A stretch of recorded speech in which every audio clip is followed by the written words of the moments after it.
जय हिंद everyone, I welcome you all to awakening classes. So हम फॉरेस्ट्री की क्लासेस कर रहे थे। जनरल साइंस पोर्शन हमने स्टार्ट करा था। नियर अबाउट 3 लेक्चर हमने कवर कर लिए। फिजिक्स पोर्शन के पहले लेक्चर में यूनिट एंड मेजरमेंट को कवर करा with the help of MCQs, then kinematics, then Newton laws of motion. आज के इस लेक्चर में हम वर्क, एनर्जी एंड पावर को कवर करें। देखो ये बेसिकली जो मैं पढ़ा रहा हूँ ना, ये 9th और 11th को कंबाइन करके पढ़ा रहा हूँ एक किस्म से, ठीक है। तो मेनली आपके सिलेबस में 11th 12th लेवल मेंशन है, तो 11th की ही फिजिक्स मैंने स्टार्ट करी है, बट 9th की भी जो चीजें थी वो इसी में मैंने इंक्लूड कर दी है, जो भी एग्जाम ओरिएंटेड है।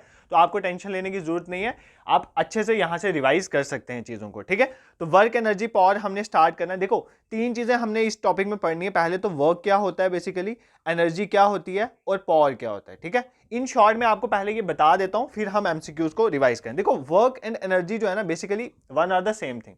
वर्क होता है कि आप कितना काम करते हो, ठीक है। एनर्जी होती है आपकी कैपेसिटी टू डू वर्क, आपके अंदर कितनी कैपेसिटी है, आप कितना काम कर सकते हो, आपकी वो, उसको हम क्या बोलेंगे, एनर्जी।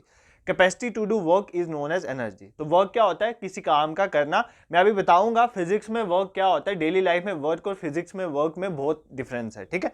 पावर क्या होता है, रेट ऑफ डूइंग वर्क, आप किसी काम को कितना तेज करते हो या कितना ईजी करते हो, वो क्या बताता है, power, rate of doing work. For example, अगर मैं एक जगह को खोदना है, अगर मैं 3-4 मजदूर लगा दूंगा खोदने के लिए, उनकी पावर और एक मैं जेसीबी के थ्रू करवाऊंगा, उसकी पावर में फर्क होता है। तो रेट ऑफ डूइंग वर्क को हम बोलते हैं पावर, कि आप कितना काम कितने टाइम में करते हो। पावर का बेसिकली फॉर्मूला ही होता है वर्क अपॉन टाइम, आप कितना काम कितने टाइम में करते हो, वो आपकी पावर है।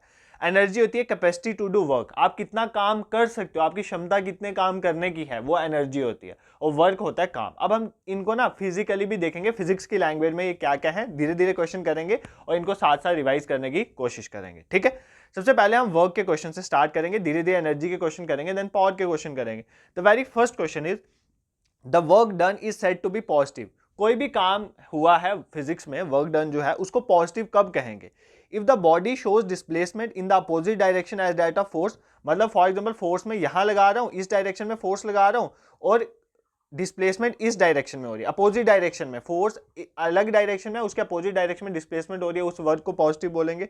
The body show displacement in the same direction as that of force, जिस डायरेक्शन में मैं फोर्स लगा रहा हूं उसी डायरेक्शन में अगर डिस्प्लेसमेंट हो रही है, उसको बोलेंगे पॉजिटिव वर्क डन।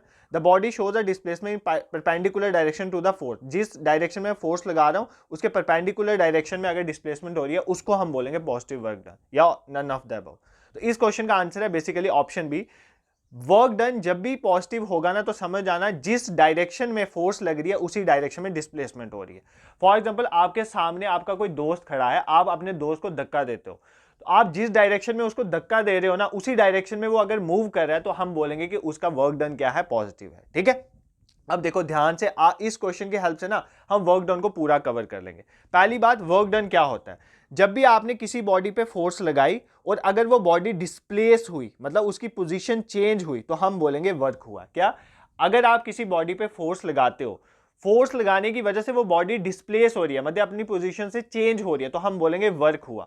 आप फॉर एग्जांपल, एक मेरे सामने अभी दीवार है, मैं दीवार पे फोर्स लगाए जा रहा हूं, क्या दीवार मूव करेगी, नहीं मूव करेगी, तो क्या मैं बोल सकता हूं मैंने काम किया। फिजिक्स की लैंग्वेज में आप बोलोगे कि उसने, मैंने काम नहीं किया। क्यों?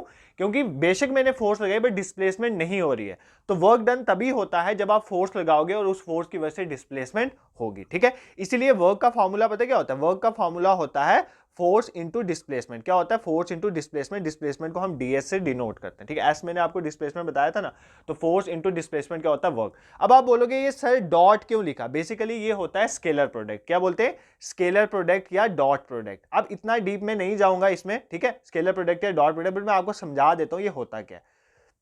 अगर आपने 9th-10th में ट्रिग्नोमेट्री वगैरह पढ़ा हो, स्केलर प्रोडक्ट का मतलब होता है कॉस थीटा, ठीक है। क्या होता है, कॉस थीटा। तो मतलब मैं डॉट को हटाऊंगा ना, तो फोर्स, डिस्प्लेसमेंट और कॉस थीटा आ जाएगा। क्या आ जाएगा, कॉस थीटा। मतलब फॉर एग्जांपल ध्यान से सुनो, मैं फोर्स लगा रहा हूं किसी बॉडी को इस डायरेक्शन में, बॉडी डिस्प्लेस करिए इस डायरेक्शन में, ठीक है। यहां पर बॉडी डिस्प्लेस करिए इस डायरेक्शन में, फोर्स लगा, इसके बीच में जो एंगल बनेगा दैट इज थीटा। तो अगर मुझे वर्क निकालना हो तो मैं वर्क बोलूंगा force displacement into cos theta. क्या हो जाएगा, कॉस थीटा, कोसाइन थीटा, ठीक है। अगर आपको ये नहीं भी याद आता है, इसको याद कर लो। मैं अभी बताऊंगा 3 ही केसेस यहां पर वर्क डन में समझने। पहला तो आपने समझ लिया, जब तक डिस्प्लेसमेंट नहीं होगी वर्क नहीं होगा। आप फोर्स लगा रहे हो, अगर डिस्प्लेसमेंट नहीं है तो वर्क नहीं होगा। वर्क तभी कंसिडर किया जाएगा जब डिस्प्लेसमेंट होगी। दूसरा, आपने देखा वर्क किसके बराबर होता है, फोर्स इंटू डिस्प्लेसमेंट, उनका स्केलर प्रोडक्ट है, फोर्स, डिस्प्लेसमेंट और कॉस थीटा आ जाता है, ठीक है। अगर सपोज करो आपने जिस डायरेक्शन पे फोर्स लगाई, ध्यान से सुनो, उसी डायरेक्शन में डिस्प्लेसमेंट हो रही है, सेम डायरेक्शन है, तो इधर एंगल, जब भी सेम डायरेक्शन में दोनों बॉडी मूव कर रही है तो एंगल जीरो हो जाता है। क्या हो जाता है? जीरो। तो क्या हो जाएगा वर्क हमारा एफ, ध्यान से सुनो, F D S cos zero. अब कॉस जीरो की वैल्यू क्या होती है? कॉस जीरो की वैल्यू होती है 1। इसका मतलब इस केस में वर्क क्या आ जाएगा? F D S. तो मतलब अगर बॉडी और फोर्स सेम डायरेक्शन में लग रही है, अगर बॉडी डिस्प्लेस भी सेम डायरेक्शन में लग रही है, फोर्स भी सेम डायरेक्शन में लग रही है, उस केस में वर्क होता है, क्या होता है? एफ डी एस, ठीक है। क्योंकि कॉस जीरो हो गया ना, देखो ये आपने पढ़ा होगा, साइन जीरो पे जीरो होता है, 0 डिग्री पे 30, 45, 60 और 90, इन एंगल्स पे हम चेक करते हैं। साइन की बात कर रहा हूं, साइन 0 पे 0 होता है, 30 पे 1/2, 1/√2, √3/2, सॉरी √3/2 और 1 होता है। और कॉस इसी का उल्टा हो जाता है, कॉस क्या हो जाता है? 1, √3/2, 1/√2, 1/2 और 0, ठीक है। इसका मतलब cos 0 पे कितनी वैल्यू है? cos 0 पे 1 वैल्यू है, तो यहां पर हम 1 डाल देंगे, ठीक है। तो बेसिकली अगर आपको ये चीजें नहीं भी आती तो भी कोई दिक्कत नहीं है, बट आपने सिर्फ याद रखना है, अगर फोर्स और डिस्प्लेसमेंट सेम डायरेक्शन में हो तो वर्क हमारा क्या होता है? पॉजिटिव होता है, ठीक है। अगर सपोज करो फोर्स इस डायरेक्शन में लग रही है और डिस्प्लेसमेंट इस डायरेक्शन में लग रही है, मतलब इन दोनों के बीच में अपोजिट डायरेक्शन, अपोजिट डायरेक्शन मतलब होता है 180 डिग्री, उस केस में हम क्या डालेंगे? cos 180 degree. cos 180 डिग्री की वैल्यू -1 हो जाती है, इसलिए हमारा वर्क क्या आ जाता है? Minus F D S. क्या आ जाता है? Minus F D S. तो जब भी हमारी फोर्स और डिस्प्लेसमेंट अपोजिट डायरेक्शन में होती है तो वर्क क्या होता है? नेगेटिव। आपने दो चीजें याद रखनी है, वर्क पॉजिटिव कब होगा? जब जिस डायरेक्शन में आप फोर्स लगा रहे हो उसी डायरेक्शन में डिस्प्लेसमेंट हो रही है। वर्क नेगेटिव कब होगा? जब आप फोर्स एक डायरेक्शन में लगा रहे हो उसकी अपोजिट डायरेक्शन में डिस्प्लेसमेंट हो रही है, ठीक है, उसको हम बोलेंगे नेगेटिव वर्क डन। अब एक केस होता है जिसमें वर्क जीरो होता है, कब? जब फोर्स और डिस्प्लेसमेंट परपेंडिकुलर होते हैं। अगर फोर्स इस डायरेक्शन में लग रही है और उसके 90 डिग्री में डिस्प्लेसमेंट हो रही है, फॉर एग्जांपल एक कुली है, या मैंने ही अपने सिर पे कुछ सामान उठाया और मैं चल रहा हूं, ठीक है, मैंने अपने सिर पे सामान उठाया और मैं कुछ चल रहा हूं, तो बेसिकली क्या है? डिस्प्लेसमेंट अगर चलने वाला इस डायरेक्शन में होगी तो फोर्स ऊपर वाली तरफ मैंने सामान को उठाने में लगाई हुई है, तो बेसिकली यहां पर क्या है? यहां पर डिफरेंट डायरेक्शन है, 90 डिग्री उनके बीच में एंगल बना, तो जब भी 90 डिग्री का एंगल बनेगा फोर्स और डिस्प्लेसमेंट के बीच में, उस केस में वर्क हमेशा क्या होता है? जीरो होता है। क्यों? क्योंकि देखो फॉर्मूला क्या पढ़ाया था वर्क का? F D S cos theta. तो इस केस में क्या हो जाएगा? थीटा 90 डिग्री, तो जब भी आप cos 90 की वैल्यू चेक करोगे तो cos 90 जीरो होता है, इसका मतलब वर्क क्या हो जाएगा? जीरो। तो अभी वर्क डन में हमने चार चीजें समझी। पहली चीज ध्यान से सुन लो, जब भी आप फोर्स लगाते हो अगर डिस्प्लेसमेंट होती है तभी हम वर्क मानेंगे।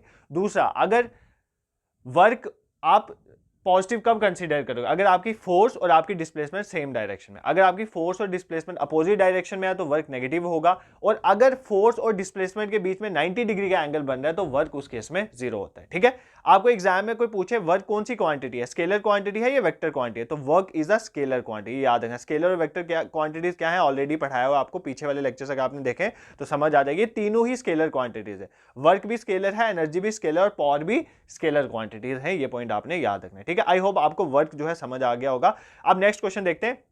Work done is the scalar product. Work done जो है वो किसका? Scalar product. स्केलर प्रोडक्ट मतलब डॉट प्रोडक्ट है, किसका है? Force and displacement vector, force and distance, all of above, none of this. तो बता दिया ना अभी आपको, वर्क का फॉर्मूला ही बता दिया, फोर्स और डिस्प्लेसमेंट का, ये डिस्प्लेसमेंट होते हैं, इनका क्या है? Scalar product. तो ये बन जाता है F D S cos theta, ठीक है। बाकी भी मैंने आपको समझा दिया। नेक्स्ट क्वेश्चन पे मूव करते हैं। The unit of work is joule. Work का यूनिट जूल है, ठीक है। वर्क का यूनिट क्या है? याद रखना आपने, जूल है। The other physical quantity that has the same unit. देखो वर्क और energy one are the same thing है। वर्क के यूनिट भी जूल हैं और एनर्जी के यूनिट भी जूल ही होते हैं, ये आपने याद रखना। एनर्जी के यूनिट भी क्या होते हैं? जूल ही होते हैं, ये भूलना नहीं। एनर्जी के यूनिट क्या होते हैं? जूल होते हैं। वर्क के यूनिट भी जूल होते हैं। आपको एग्जाम में ना डायमेंशनल फॉर्मूला भी पूछ सकता है। वर्क और एनर्जी का यूनिट सेम है तो डायमेंशनल फॉर्मूला भी सेम होगा। अगर आपको पूछे वर्क का डायमेंशनल फॉर्मूला बताओ, मैंने आपको निकाल के बताया भी था पहले यूनिट में शायद। वर्क होता है फोर्स इंटू डिस्प्लेसमेंट। फोर्स का निकाल के बताया था ना, फोर्स का क्या होता है? मैंने बोलता याद कर लो, m1 l1 t-2। क्या होता है फोर्स का? m1 l1 t-2। डिस्प्लेसमेंट का क्या हो जाए? डिस्प्लेसमेंट लेंथ है तो l1, तो इसको करो ऐड, तो ये क्या हो जाएगा? m1, l यहां पर भी 1 है, यहां पर भी 1 है, तो क्या हो जाएगा? l2 और t-2। ये बन गया आपका वर्क का डायमेंशनल फॉर्मूला। यही एनर्जी का भी डायमेंशनल फॉर्मूला होता है। एनर्जी और वर्क दोनों के यूनिट भी जूल होते हैं और दोनों का डायमेंशनल फॉर्मूला भी सेम होता है। क्या होता है? m1 l2 t-2। ये पॉइंट आपने याद रखना है, ठीक है। अब एग्जाम में आपको जैसे वर्क का पूछ सकता है वैसे पावर का भी पूछ सकता है, तो पावर का भी यहीं पे निकाल के बता देता हूँ। पावर का फॉर्मूला मैंने आपको बताया वर्क अपॉन टाइम, तो वर्क का अभी मैंने निकाला, क्या निकाला, m1 L2 T-2 ये निकाला।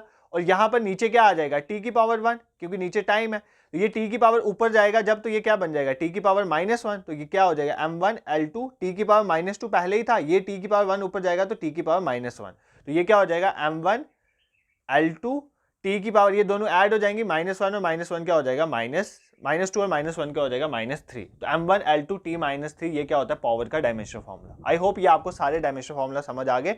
पावर का डायमेंशन फार्मूला होता है m1 L2 t-3, वर्क का क्या होता है m1 L2 t-2, वही एनर्जी का भी होता है। ठीक है, इन दोनों के एनर्जी और वर्क के यूनिट भी सेम होते हैं, पावर के यूनिट वॉट होते हैं, पावर के यूनिट क्या होते हैं, वॉट होते हैं। एनर्जी का एक और यूनिट बता देता हूँ, एग्जाम में जो भी चीजें पूछी जा सकती है वो सारी कवर कर लेंगे।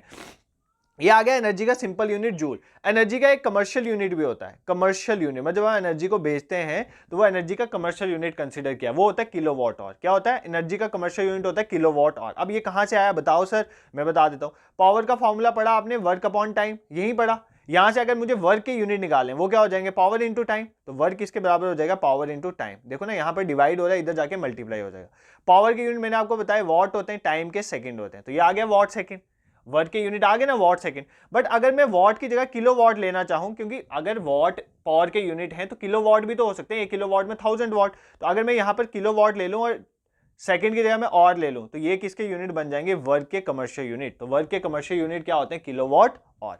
अब आपको एक एग्जाम में एक क्वेश्चन पूछेगा कि 1 किलोवाट और, किलोवाट भी और भी एनर्जी के यूनिट हैं और जूल भी एनर्जी के यूनिट हैं। एग्जाम में पूछता है कि 1 किलोवाट और कितने जूल के बराबर होता है। 1 किलोवाट और होता है 3.6 इंटू 10⁻6 जूल के बराबर। याद रखना कितना होता है, 1 किलोवाट और 3.6 इंटू 10⁻6 जूल के बराबर होता है। अब आपको बोलेगा, तो आपके दिमाग में ये डाउट आ रहा होगा कि ये कहाँ से आया, तो मैं वो भी निकाल के बता देता हूँ। देखो अभी मैंने आपको फॉर्मूला पढ़ाया ना यार, पावर किसके बराबर होता है, वर्क अपॉन टाइम।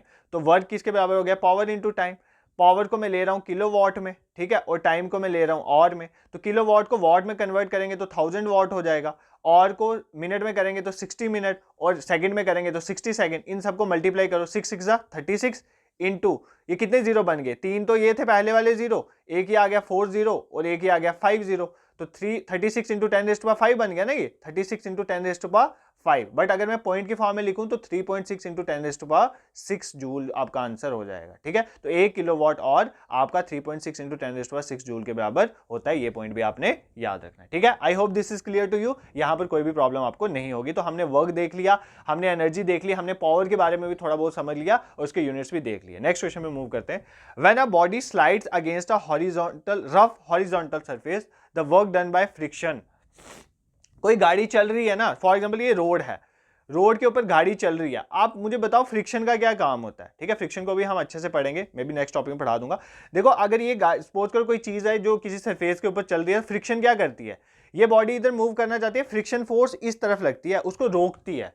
तो फ्रिक्शन फोर्स हमेशा डिस्प्लेसमेंट के अपोजिट डायरेक्शन में लगती है। कौन सी डायरेक्शन में लगती है, अपोजिट डायरेक्शन। देखो ना, आप मूव करना चाहते हो आगे, फ्रिक्शन आपको आगे मूव नहीं करने दे रही है, तो आप मतलब बेसिकली मैं यहां पर चलना चाहता हूं, फ्रिक्शन मुझे आगे नहीं जाने दे रही है, फ्रिक्शन मतलब कौन सी डायरेक्शन में लग रही है, अपोजिट डायरेक्शन। तो जब भी अपोजिट डायरेक्शन में फोर्स लगती है तो वो वर्क क्या होता है, बेसिकली वो वर्क डन नेगेटिव होता है। तो जब भी फ्रिक्शन लगेगी ना, ध्यान से सुनना, जब भी फ्रिक्शन की वजह से फोर्स होगी तो तब हमारा वर्क डन क्या होगा, नेगेटिव, क्योंकि हम इधर जाना चाहते हैं। फ्रिक्शन क्या होता है, फ्रिक्शन बेसिकली रुकावट होती है ना, जो हमारी फोर्स को बेसिकली एक ऐसी फोर्स जो हमें मूव करने से रोकती है। तो हम आगे चलना चाहते हैं, फ्रिक्शन अपोजिट डायरेक्शन में लग रही है, तो जब भी अपोजिट डायरेक्शन में फोर्स लगती है वर्क क्या होता है, नेगेटिव होता है। ये पॉइंट मैं आपको ऑलरेडी क्लियर करवा चुका हूं, तो इस क्वेश्चन का आंसर हो जाएगा ऑप्शन सी, नेगेटिव। ठीक है, I hope this is clear to you. Moving towards next question 5, for a body moving in a circular path, अगर कोई बॉडी सर्कुलर पाथ में मूव कर रही है तो work done by the centripetal force is, centripetal force क्या होती है, एक ऐसी फोर्स जो किसी की भी बॉडी को सर्कल के सेंटर की तरफ अट्रैक्ट करती है, that is known as centripetal force. तो ये लगी हमारी सेंट्रीपिटल फोर्स। अब पूछा है for a body moving in a circular path the work done by the centripetal force is, अगर कोई बॉडी सर्कुलर पाथ में घूम रही है तो सेंट्रीपिटल फोर्स की वजह से वर्क कितना होगा, हमें वर्क बताना है। तो आपने फॉर्मूला पढ़ा हुआ है, वर्क होता है force into displacement, FDS cos theta. अब देखो बेसिकली फोर्स लग रही है इस डायरेक्शन में, आप मूव सर्कल पे मूव करे तो मूव तो इस डायरेक्शन में करना चाहते हो ना आप, इन दोनों के बीच में कितना डिग्री का एंगल बन गया, 90 डिग्री का एंगल। तो जब भी 90 डिग्री का एंगल बनेगा, मैंने आपको बोला है वर्क क्या हो जाएगा, जीरो, क्योंकि cos 90 की वैल्यू क्या होती है, जीरो। तो बेसिकली इस केस में वर्क क्या होगा, जीरो। तो सेंट्रीपिटल फोर्स की वजह से अगर कोई बॉडी सर्कल पे घूम रही है, उस केस में वर्क डन क्या होगा, जीरो होता है। क्यों होता है ये भी बता दिया। देखो ना यार, ये है सर्कल, ठीक है, सेंट्रीपिटल फोर्स आपको यहां पर खींच रही है, बट अगर आप सर्कल पे मूव कर रहे हो, आप तो ऐसे मूव करना चाहते हो ना, आप ऐसे मूव करना चाहते हो, इन दोनों में कितनी फोर्स है, कितना एंगल बन रहा है, 90 डिग्री का एंगल बन। तो जब भी 90 डिग्री का एंगल बनेगा तो वर्क हमारा क्या हो जाएगा, जीरो हो जाएगा, ठीक है। अगर कोई बॉडी सर्कुलर पाथ में घूम रही है तो वर्क डन सेंट्रीपिटल फोर्स का जीरो होता है। ये पॉइंट भी आपने याद रखना। देखो एक एक क्वेश्चन की हेल्प से ना आपको जो जो इंपॉर्टेंट टाइम इसमें पूछा जा सकता है, वर्क में, पावर में, एनर्जी में, वो सारा मैं कवर करवाने की कोशिश कर रहा हूं। नेक्स्ट क्वेश्चन पे मूव करते हैं। Energy is dash. एनर्जी क्या है आपकी, वर्क है, ability to create work, quantification of work. Energy क्या है, बेसिकली यार कैपेसिटी टू डू वर्क, आपकी कितनी एबिलिटी है, कितना काम आप कर सकते हो, उसको बोलते हैं हम एनर्जी। एनर्जी के यूनिट बता दिए जूल, जो वर्क के होते हैं, और डायमेंशन फार्मूला भी सेम होता है एज दैट ऑफ वर्क, ठीक है। इसमें इतना बताने वाला नहीं है। Moving towards next question. Question number 7 is the energy possessed by a body by virtue of its position. ऐसी एनर्जी जो किसी बॉडी में होती है उसकी पोजीशन की वजह से। देखो दो तरह की, बेसिकली हम मैकेनिकल एनर्जी में यहाँ पर डील करते हैं। जब हम मोशन की बात करते हैं ना, तो ऐसे तो बहुत तरह की एनर्जी होती है, हीट एनर्जी होती है, इलेक्ट्रिकल एनर्जी होती है, वो सारे हम आगे पढ़ेंगे। बट यहाँ पर हम बेसिकली मोशन वगैरह के साथ डील कर रहे हैं ना, तो मैकेनिकल एनर्जी की हम बात करते हैं। मैकेनिकल एनर्जी दो चीजों से बनती है, एक होती है काइनेटिक एनर्जी और दूसरी होती है पोटेंशियल एनर्जी। पोटेंशियल एनर्जी को यू से डिनोट करते हैं, पोटेंशियल एनर्जी को यू से डिनोट करते हैं, ठीक है। काइनेटिक एनर्जी के लिए के यूज करते हैं ना, काइनेटिक एनर्जी, ठीक है। काइनेटिक एनर्जी और पोटेंशियल एनर्जी। अब देखो बेसिकली ये मैकेनिकल एनर्जी, इसको टी से डिनोट करते हैं। टोटल एनर्जी है, मैकेनिकल एनर्जी होती है kinetic plus potential. Kinetic energy होती है मोशन की वजह से, जब भी कोई चीज मूव कर रही है उसके मोशन की वजह से जो एनर्जी होगी उसको बोलेंगे काइनेटिक एनर्जी, और जो भी एनर्जी किसी की पोजीशन की वजह से होगी उसको बोलेंगे पोटेंशियल एनर्जी। फॉर एग्जांपल मेरे हाइट में एक ना, मेरे ऊपर ना हाइट में एक बल्ब है, इस बल्ब में क्या, अगर कोई पूछे आप में कोई एनर्जी है, तो बिल्कुल है। अगर बल्ब ऑफ है, ऑन है तो इलेक्ट्रिकल एनर्जी, अगर ऑफ है तो हाइट की वजह से, उसकी पोजीशन की वजह से, अर्थ से वो कितना ऊपर है, उसमें एक एनर्जी होती है, that is known as potential energy. तो पोटेंशियल एनर्जी बेसिकली पोजीशन की वजह से होती है और काइनेटिक एनर्जी मोशन की वजह से होती है। इस क्वेश्चन में क्या पूछा था, energy possessed by a body by virtue of its position. तो पोजीशन की वजह से कौन सी एनर्जी होती है बॉडी में, पोटेंशियल एनर्जी, ठीक है। कौन सी होती है, पोटेंशियल। मोशन की वजह से काइनेटिक है। इन दोनों का सम टोटल या मैकेनिकल एनर्जी जिसे कहते हैं, ठीक है। I hope this is clear to you, यहां पर आपको कोई प्रॉब्लम नहीं होगी। नेक्स्ट क्वेश्चन पे मूव करते हैं। The gravitational potential energy of an object is due to.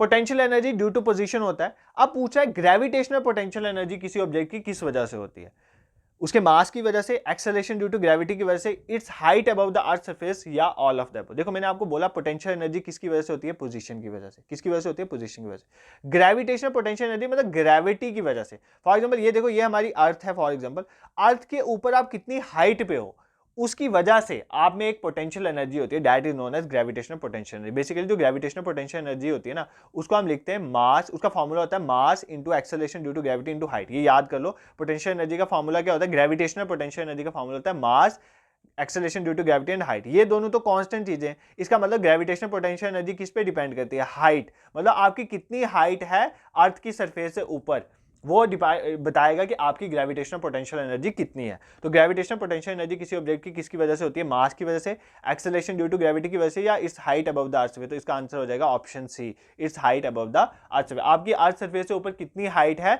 वही डिटरमाइन करेगी आपकी ग्रेविटेशनल पोटेंशियल एनर्जी कितनी है, ठीक है। तो potential energy I hope clear है आपको। ग्रेविटेशनल पोटेंशियल एनर्जी का कंसेप्ट भी आपको क्लियर है। पोटेंशियल एनर्जी होती है ऐसी एनर्जी जो किसी बॉडी में होती है ड्यू टू इट्स पोजीशन, और ग्रेविटेशनल पोटेंशियल एनर्जी मतलब अर्थ के ऊपर उसकी कहां पर पोजीशन है, उसकी वजह से जो उसमें पोटेंशियल एनर्जी होगी, that is known as gravitational potential energy. इसका फॉर्मूला होता है mass into gravity into height. Mass और एक्सेलरेशन ड्यू टू ग्रेविटी तो कांस्टेंट है, तो ये किस पे डिपेंड करती है, हाइट पे। तो इसका आंसर हो जाएगा its height above the earth surface, ठीक है। I hope this is clear to you. Next question पे मूव करते हैं। A bullet fired from a gun can pierce a target. एक सपोज करो आपने एक बुलेट फायर करी है गन से, एक गन से एक बुलेट निकली, वो एक टारगेट को तोड़ देती है, ठीक है। वो किसकी वजह से, देखो यार एक बुलेट हुई है गन से फायर, तो बुलेट जब मूव करी है उसमें कौन सी एनर्जी है, मैकेनिकल, हीट, काइनेटिक, एक्सेलरेशन, कौन सी एनर्जी है। एक मोशन वाली चीज में कौन सी एनर्जी होती है, काइनेटिक एनर्जी। तो जो बुलेट गन से निकलती है वो किसी टारगेट को तोड़ देती है, किसकी वजह से तोड़ देती है, वो अपनी काइनेटिक एनर्जी की वजह से तोड़ देती है, क्योंकि मोशन में कौन सी एनर्जी होती है, काइनेटिक एनर्जी होती है। ये चीज मैंने आपको ऑलरेडी बताई हुई है, ठीक है। नेक्स्ट क्वेश्चन में मूव करते हैं। According to work energy theorem, work energy theorem के मुताबिक total change in kinetic energy is equal to, देखो वर्क एनर्जी थ्योरम में सिंपली आपको बता देता हूं। वर्क एनर्जी थ्योरम पता है क्या कहती है? वर्क एनर्जी थ्योरम कहती है कि जो हमारा वर्क डन होता है ना, बेसिकली जो हम काम करते हैं वर्क डन, वो किसके बराबर होता है? वो होता है कि काइनेटिक एनर्जी में कितना चेंज हुआ है। ठीक है, वर्क डन कैसे निकलता है? Final kinetic energy minus initial kinetic energy. ठीक है, initial kinetic energy. For example एक बॉडी थी, पहले ध्यान से सुनो, अगर एक बॉडी थी वो पहले चल रही थी, पहले उसकी काइनेटिक एनर्जी थी 50 जूल, काइनेटिक एनर्जी की बात करो, देन होगी 75 जूल। तो ये कितना काम करेगा? मैं 75 में से 50 को माइनस कर दूंगा तो ये 25 जो है काम करेगा। ठीक है, तो वर्क डन कितना होगा? वो होता है final kinetic energy minus initial kinetic energy. तो वर्क डन क्या निकलता है? फाइनल काइनेटिक एनर्जी का फॉर्मूला होता है हाफ एम वी स्क्वायर। क्या फॉर्मूला होता है? Half m v square. तो देखो मैं इसका कैसे निकालूंगा, half mass into velocity final का square, final kinetic energy minus half mass initial velocity का स्क्वायर। ठीक है, क्योंकि final kinetic energy minus initial kinetic energy का, तो 1/2 तो कैंसिल हो गया, ये फॉर्मूला बन जाता है m फाइनल वेलोसिटी का square minus m initial velocity का स्क्वायर। तो इस तरह से आप इसको याद कर सकते हो। ठीक है, तो work done basically work energy theorem क्या कहता है कि वर्क डन होता है total change in kinetic energy of the body. तो total change in kinetic energy of the body किसके बराबर होता है? टोटल वर्क डन के बराबर होता है। ठीक है, I hope this is clear to you, यहां तक आपको कोई भी प्रॉब्लम नहीं है। देखो पावर की क्वेश्चन है इसके बाद, ऑल्दो मैं पावर आज पढ़ा सकता हूं बट मैं आपको नहीं पढ़ाऊंगा, मुझे पता है ये बहुत ज्यादा हो जाएगा। मैं आपको ना पावर पढ़ाने से अच्छा ये जो पढ़ा हुआ है इसको एक बार रिवाइज करवा देता हूं, आपके दिमाग में चीजें फिट हो जाएंगी। तो पावर के साथ हम कल फ्रिक्शन वगैरह ये सब चीजें भी कवर कर लें। मैंने आपको पहले पढ़ाया वर्क क्या होता है। वर्क एनर्जी दोनों वन और द सेम थिंग है। वर्क बेसिकली क्या है? वर्क है काम, और एनर्जी है आप कितनी कैपेसिटी आपकी काम करने की। ठीक है, वर्क क्या होगा? आप किसी बॉडी पे फोर्स लगा रहे हो, अगर उसकी वजह से डिस्प्लेसमेंट हो रही है तब आप वर्क कंसीडर करोगे, अगर अदरवाइज वर्क कंसीडर नहीं करोगे। इसके बीच में क्या है? इनका डॉट प्रोडक्ट या स्केलर प्रोडक्ट होता है, इसलिए इसमें आता है कॉस थीटा। अब तीन कंडीशन है, अगर थीटा 0 डिग्री होगा, मतलब जिस डायरेक्शन में आप फोर्स लगा रहे हो डिस्प्लेसमेंट भी उसी डायरेक्शन में हो रही है, उस केस में वर्क पॉजिटिव होगा। अगर सपोज करो थीटा 90 डिग्री है, मतलब आपका फोर्स इस तरफ लग रही है और डिस्प्लेसमेंट उसके परपेंडिकुलर लग रही है, इस केस में हमारा वर्क 0 होता है। दो केसेस हो गए। तीसरा केस थीटा 180 डिग्री, मतलब अगर आपकी फोर्स जो है वो इस डायरेक्शन में और डिस्प्लेसमेंट इस डायरेक्शन में, अपोजिट डायरेक्शन है, उस केस में वर्क क्या होता है? नेगेटिव। तो वर्क पॉजिटिव कब होता है? जब फोर्स और डिस्प्लेसमेंट सेम डायरेक्शन में। वर्क 0 कब होता है? जब फोर्स और डिस्प्लेसमेंट में 90 डिग्री का एंगल होगा। और वर्क नेगेटिव कब होगा? जब फोर्स और डिस्प्लेसमेंट अपोजिट डायरेक्शन। इनका यूनिट हमने देख लिया होता है जूल, और अगर हम डायमेंशन की बात करें m1 l2 t-2 मैं निकाल के बता दिया। इतना था आपने वर्क के बारे में पढ़ना था। वर्क, ये सारे क्वेश्चन वर्क के रिलेटेड हमने देख लिया। फिर हमने एनर्जी के बारे में थोड़ा बहुत समझा। एनर्जी के बारे में हमने क्या समझा कि एनर्जी जो है वो आपकी कैपेसिटी है टू डू वर्क, आपकी कितनी एबिलिटी है काम करने की, दैट इज नो एनर्जी। इसके यूनिट सारे सेम होते हैं डायरेक्ट। हमने मैकेनिकल एनर्जी की यहाँ पे बात करी। Mechanical energy kinetic plus potential के बराबर होती है। काइनेटिक एनर्जी होती है मोशन की वजह से, इसका फॉर्मूला 1/2 मास इंटू वेलोसिटी का स्केयर। आपका मास कितना है, आपकी कितनी वेलोसिटी से आप मूव कर रहे हो, उसका स्केयर कर दो, इसको मल्टीप्लाई कर दो, ये आपकी काइनेटिक एनर्जी बन जाएगी। पोटेंशियल, फिर मैंने आपको ग्रेविटेशनल पोटेंशियल एनर्जी पढ़ाया। पोटेंशियल एनर्जी होती है ड्यू टू पोजीशन।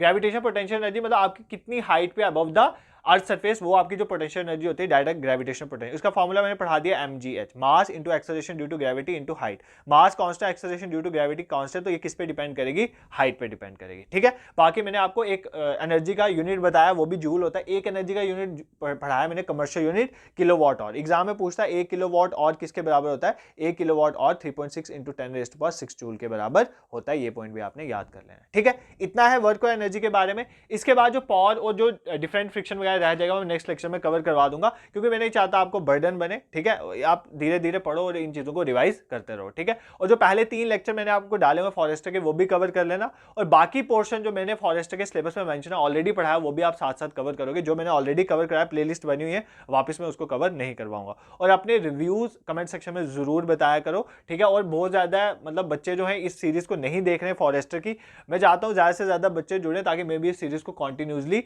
कर पाऊँ। और आपके जो भी फ्रेंड्स वगैरह हैं जो फॉरेस्टर की तैयारी कर रहे हैं, do share it with others also, ये आपका फर्ज बनता है। ठीक है, ये चीज आपने करनी है, क्योंकि मैंने देखा सुपरवाइजर के बहुत से बच्चे पर फॉरेस्टर के बहुत कम बच्चे कंटिन्यूसली लेक्चर देख रहे हैं। ठीक है, this is it for today. Thank you so much for watching.